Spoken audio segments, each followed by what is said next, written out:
Okay, good afternoon, everybody. Can you hear me okay? Yeah? That's great, because 2 days ago I couldn't speak. But it's lovely to be here. If any of you haven't heard me sort of talk before, I kind of tend to go around the country and talk about one of my favorite strategies that I've been doing and slogging away for 14 years. So I'm aware I've only got about 20 minutes or so I'm just going to jump straight in, right? Let's just get to the good stuff and crack on. Right, so a bit of a background on me. I think it might help for you to understand a bit more about who I am. So I was born in High Wycombe, not so far from here. Any other folk from Buckinghamshire? Yeah, big up the Buckinghamshire at the back. As you said, thank you very much. I was a professional drummer by the age of 11, so my path was sort of set for me very early on as a musician. At the age of 16, my parents said I'd either be a millionaire or in prison, and thankfully I've only done one of those at the moment, and not planning on doing the other. Around 17, I moved to London to pursue music, and I started my first business at 18 years old. At 21, I went on tour around the UK, Europe, and South America as a musician and as a performer as well. So as I say, at the age of 18, I started after school arts, which was my first to ever jump into the entrepreneurial world. And I sold the company 3 years later. Guess what I did with that money? Bought that first house. It was a 2 up, 2 down in Nottinghamshire for £53,000, because it's all I had. I'd saved 9 grand, and it's all I could afford at the time. But I knew that I was very aware that in my 20s, without having any money, starting off with 300 quid, I was going to have to buy, sell, buy, sell, buy, sell. So that in my 30s, I could buy, hold, buy, hold, buy, hold. And that's exactly what happened. So with that in mind, at the age of 25, having flipped these sort of HMOs, I'd already made 250 grand, which I was very happy with as a 25-year-old, previously poor musician. At the age of 27, I wanted to take my old life as a musician and bring it into this kind of HMO world, into property investment. Like, who here has ever heard anyone say, oh, in my old life, I used to X, Y, Z? Anybody? Yeah? I didn't want that. I wanted to bring my past into my future, and I like the thought of treating people like they are a celebrity, like they are a rock star. And that's really where the Rockstar Property Management was born. So I built that company up. We did property management for HMOs. We did rent to rent. But I ended up selling that company when I was, about 3 or 4 years later. By the age of 31, I'd bought and sold about 30 properties at that time. Now that sounds, hopefully, reasonably impressive, but what isn't impressive is how bloody hard it was to get there. So what I want to do today is talk to you a little bit more about buying power and the real restrictions and how to smash them down so that you don't really have too many restrictions, not just when it comes to property investment, but for HMOs as well. So as I say, at 31, I sold Rockstar Property Management. Then I started to advise people. I felt that I was pretty qualified enough to kind of say, look, let me just tell you what I've done and let me advise people. So I do that with football players, various different CEOs, and high net worth individuals as well. By the age of 35, which is what I am now, I'd bought my 70th house. And that's with a combined value of 30 million. You can give me a round of applause if you want. I mean, come on. It all looks good up there, but trust me, the journey's not easy. And with that in mind, as an educator in the early days, hence after school arts, and my freehold interest, I actually bought a private school last year. And we're just in legals to have our second private school owned as well. Something that's of an interest to me. So we sponsor Wycombe Wanderers. Anyone heard of Wycombe Wanderers Football Club? Yep, whoop whoop. That's the private school there. And that's in Wales. That's my wife and I. We love a bit of music, always at a festival. Anyone notice the guy at the top right there? Any football fans? It's Gareth Ainsworth. And that's me and my family on the left. Okay, great. That's out of the way. Let's talk business. So what's today all about? So I want to outline 3 ways that you can scale a property portfolio. Put your hands up here if you do not own, you can be honest, any HMOs right now. I'm going to be HMO specific, yeah? If you do not own any. Put your hands up if you own anywhere between 1 and 5. 5 and 10? 10 to 20? 20 to 30?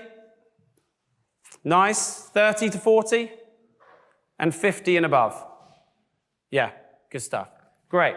So there's a nice mixture of people. I want to discuss the benefits of HMOs. Believe it or not, I don't rent my properties by room, which as at HMO Awards, it's like, red alert, what's going on? We have a very different strategy with HMOs. We make it HMO compliant, but we actually rent it to companies that pay the equivalent of what those 6 individuals would pay. And we're going to go into a bit more on that. And as you rightfully said, thank you, I will reveal what I believe, you might not believe it, but I believe is my secret sauce to success and the reasons why I personally invest in HMOs. And hopefully you'll find actually it's not the usual side of things, which is cash flow. But we'll go into that. Buying power. For those of you that have got under 50 HMOs in the room, which was most of you, what is stopping you?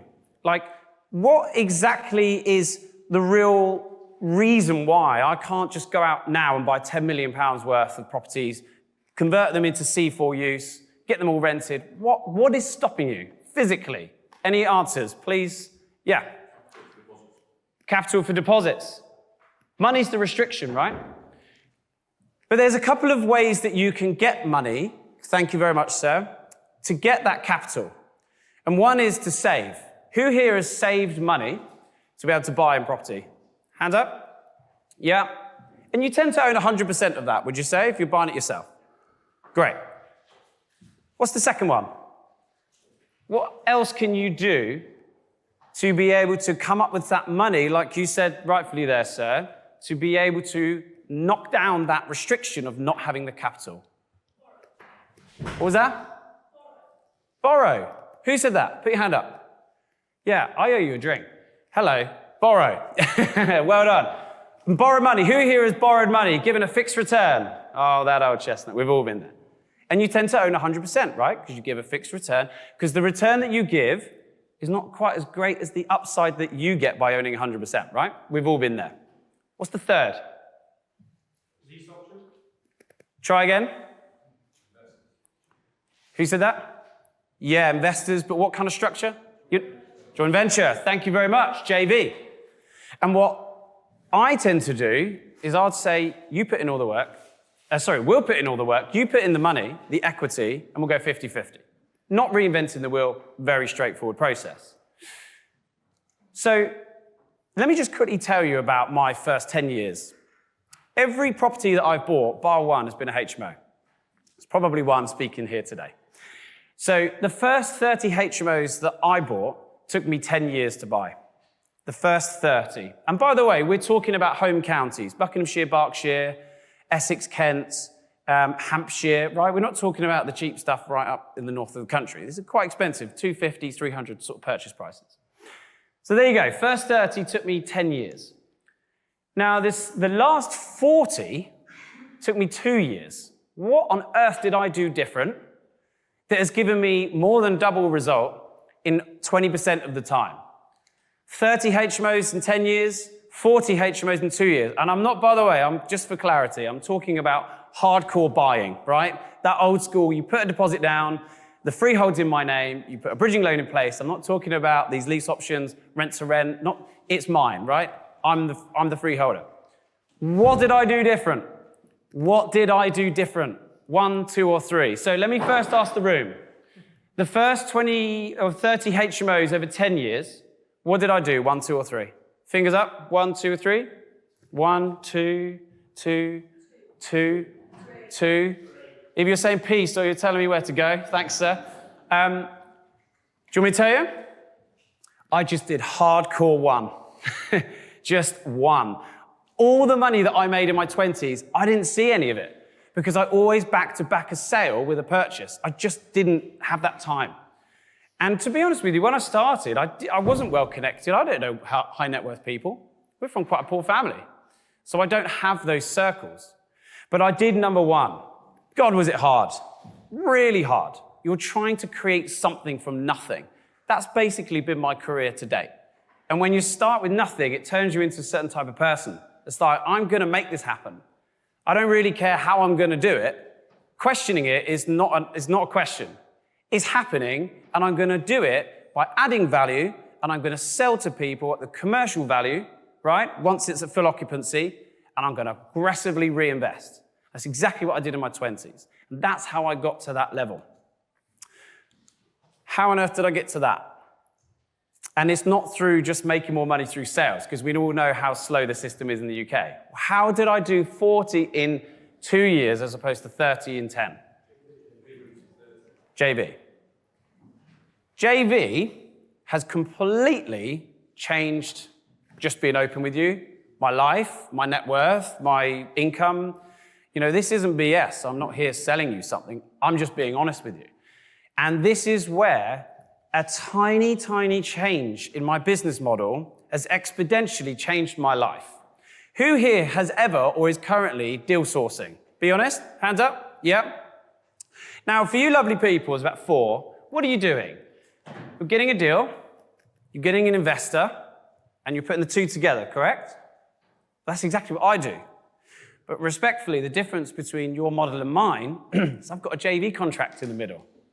And this is why I say to deal sources, don't give someone else it. Get in for half. Just get a joint venture contract together. But the metric that we use, which is absolutely essential, post-refinance, is what is the investor's return on their money left in? What is the investor's return on their money left in?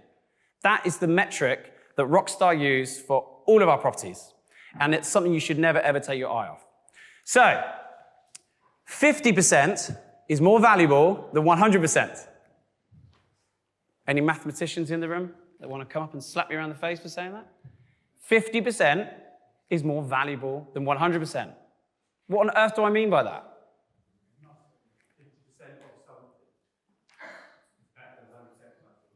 Yeah, or something like I'm always looking for scalability. I don't care if you've got £100 in your bank, 10 grand, 100 grand, or 10 million. If you scale, you will run out of money. And I was in a reasonable position when we started this in about 3.5, 4 years ago. But there was going to come a point, because property's not cheap, you're not putting down 5 grand here and there, are you? And there will come a point we run out of money. So I recognized that early. I'll be honest with you. Guess what I do with my money that comes through properties? Guess what I do with my money? I'm here to be honest with you.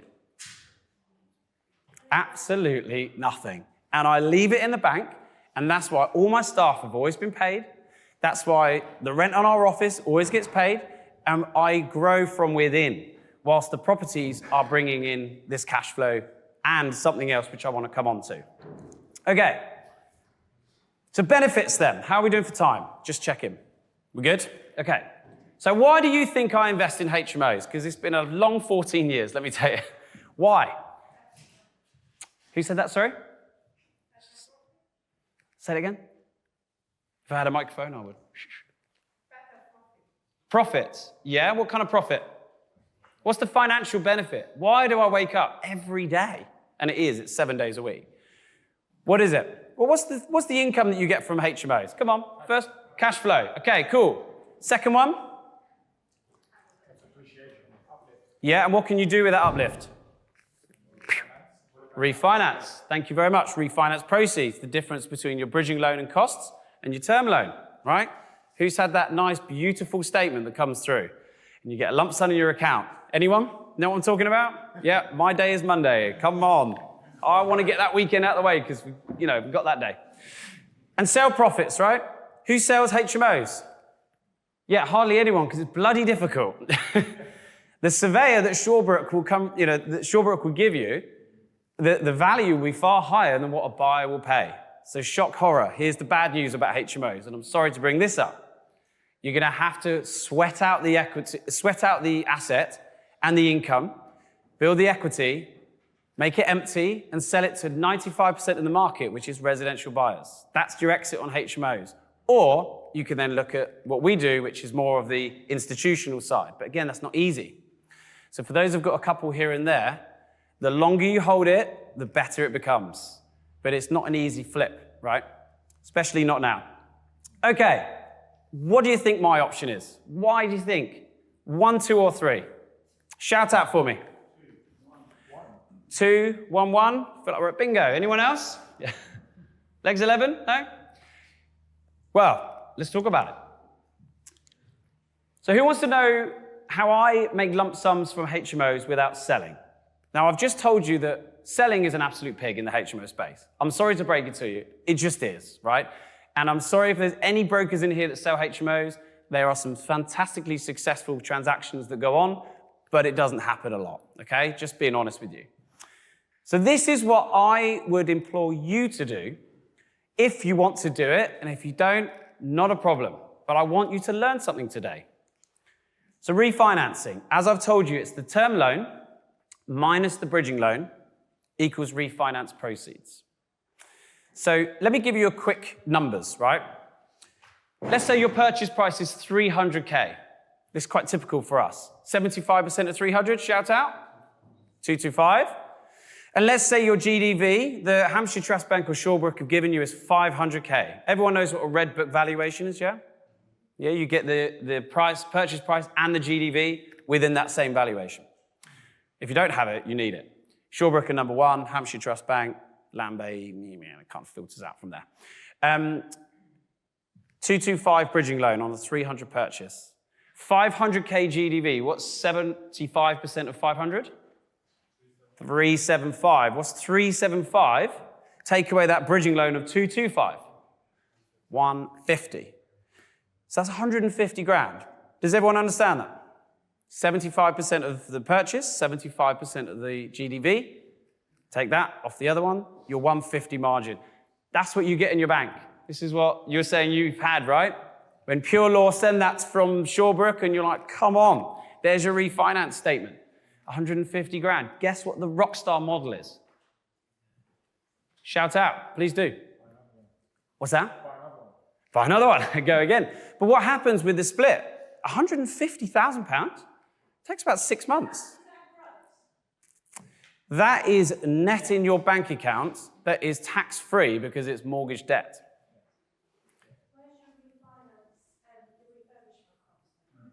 So that's completely separate. So that is the investor's money.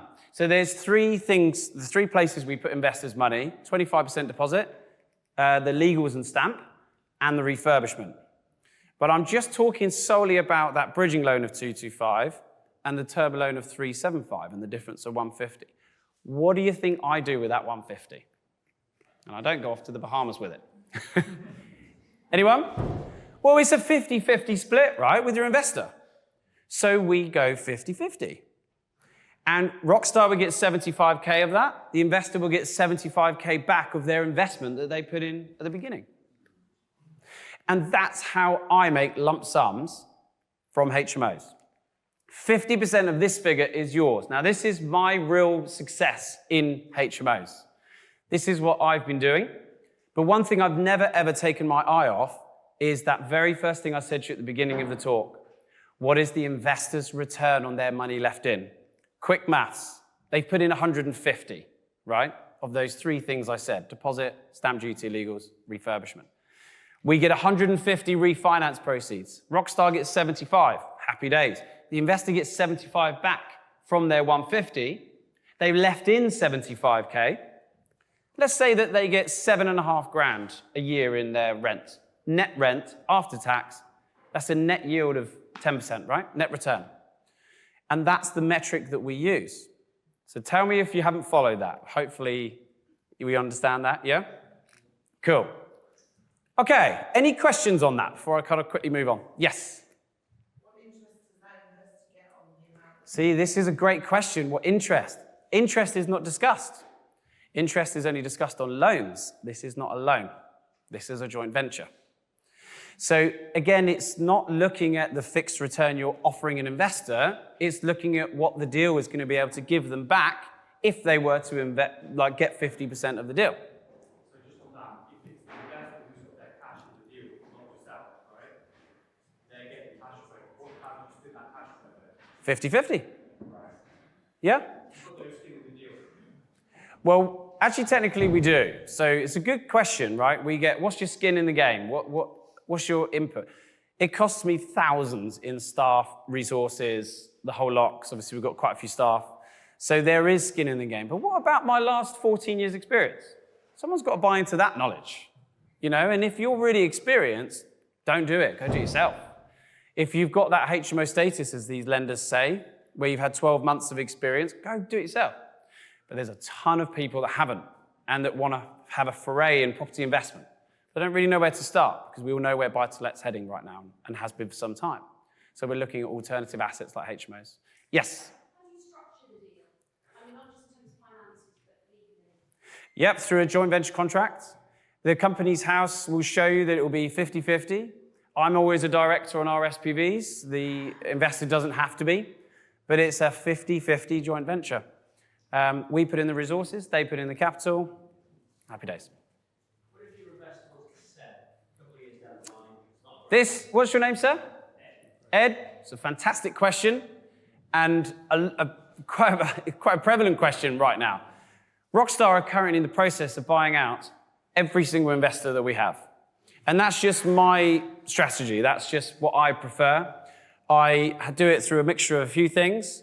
On the next refinance, all of that money will go to them, plus our own resources. Because my wider goal is to sell a portfolio unencumbered. Now, there's not too many patient people nowadays that will wait, but I'm willing to wait. I've been around a long time doing this, and I'm willing to wait. We split our portfolio up into 3. 1, interest only. I just want to get the highest cash flow on that. 2, I will have on capital repayment and will make overpayments because I just want to get that third down to 0. And then 3 we'll have on the market at any one point. Diversification within HMOs is absolutely key. So do you build in the right, do you have like option with the setup where you build in the right to buy back off them and do they have that, or is that two-way? Do you have divorce clauses? Yeah, it's a good question. So within our JV contracts, it says that if one party wants to sell, the other one has first refusal to buy them out. If they don't want to, then we go to the market, basically. But there hasn't been one occasion when I haven't bought an investor out when they want to. Okay, so how does this sound to you guys? Yeah? Hopefully it gives you a bit of a different spin.